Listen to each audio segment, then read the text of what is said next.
My name is Marc. I'm a professor in the School of Environment and Deputy Director of the Environmental Futures Research Institute. The best parts of my job are when I get out in the field, chasing frogs with students and discovering new things about them. And of course, most frogs are nocturnal, which means we're out at night with headlights. We have to be out when it's warm. We have to be out when it's wet, because that's when frogs are most active. Why did I become interested in frogs? Well, it started a long time ago in the Amazon jungle, where I was working on crocodilians, and they're pretty boring, but there were many species of frogs, all of them with different calls, and so it just opened up a whole new world to me. What can we learn from frogs? Well, frogs are constantly telling us about the environment around us. They're indicators of a healthy environment, and a healthy environment is a sustainable environment. When the frog stops singing, the planet will die. Probably the most important thing for me now is to really understand how frogs are likely to be affected by climate change, and also to convince the rest of the world that frogs are important and that we need to protect biodiversity for future generations. The most common question I'm asked is, why is a frog important? Why is any single species of frog important? We have over 6,000 species of frogs in the world. Each of those species is unique and different. Every frog has a unique call, which allows females to choose mates of the right species. So they're very different.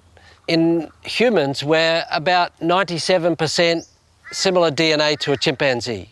But frogs in Australia are generally 5 million years old in terms of their separation, and their DNA is at least 10 to 20% different to their nearest neighbour. So frog species are much more different than humans are from chimpanzees. My frog research in southeast Queensland is anywhere and everywhere where I can find frogs. So I work in the coastal swamps if I can find them, and in the rainforests in the hinterland. What's most interesting is that we have that diversity of frogs, which gives us a lot of animals to work with.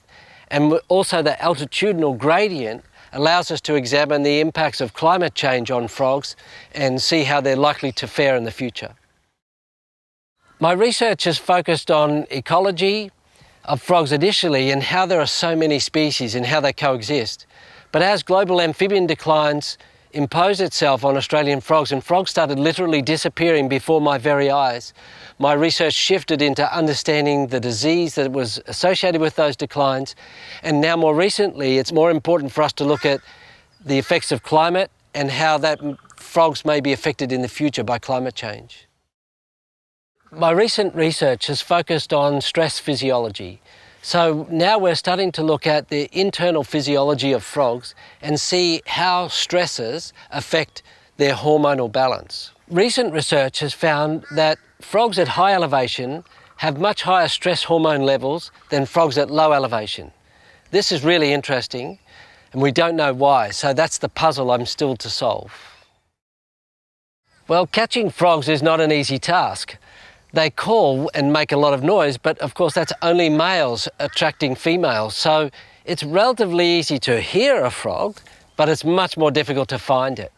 And of course most frogs are nocturnal, which means we're out at night with headlights, and we have to be out when it's warm. We have to be out when it's wet, because that's when frogs are most active. So we're usually out in pouring rain, in the dark, desperately trying to find a frog that's calling, but it might only be the size of a 10-cent piece. So finding frogs isn't quite as easy as you might think. The best parts of my job are when I get out in the field and I spend days in the field chasing frogs with students and discovering new things about them. And really the best thing for me is to spend all night in the forest, just following frogs, watching them, doing what they're doing, monitoring how they change through time, and if you're really lucky, getting to watch them actually lay their eggs usually at 4 o'clock in the morning. The threats to frogs are all based on human impacts. Direct human impacts like deforestation, and indirect effects like global warming. The use of herbicides and pesticides. All of these things are derived by humans and human disturbance. Those factors cause stress on animals, which makes them more susceptible to disease. So we can mitigate all of these things. We've been talking about it for a very long time. We need to do it.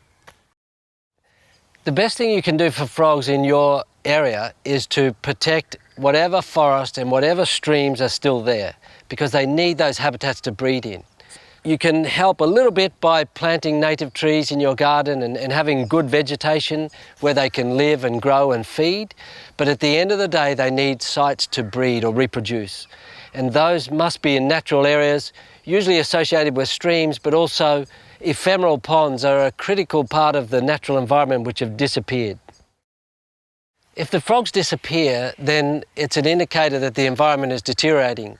We're going to lose a lot of direct benefits, like all of the medicines and things that we're still yet to discover from frogs.